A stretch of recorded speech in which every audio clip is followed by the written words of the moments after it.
nanti kalau itu sudah dilakukan, maka di situ nanti akan ada namanya jawaban dan risalah.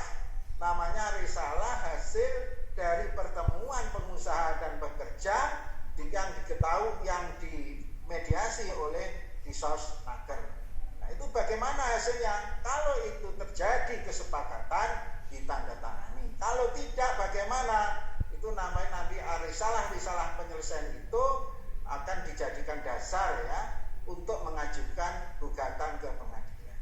Jadi ke pengadilan hubungan industrial itu manakala tidak bisa diselesaikan bipatrik maupun tripartit. Nah itulah maka nanti ada namanya risalah tripartit.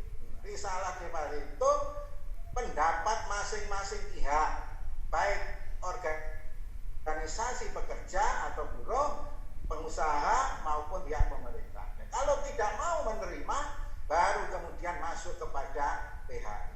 PHI tidak akan menerima sebelum ada penyelesaian bipartit dan tripartit yang memenuhi jalan buntu. Nah, maka ini akhirnya masuk apa?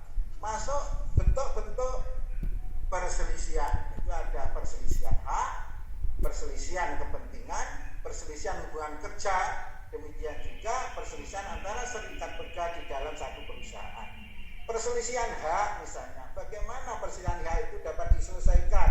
Nah, perselisihan hak menyangkut syarat-syarat normatif pekerja. Misalnya perselisihan yang tercantum di dalam PKB, bukan Partai Kebangkitan Bangsa, tapi Perjanjian Kerja Bersama. Jadi situ ada seperti itu. Bagaimana kalau tidak punya perjanjian kerja bersama?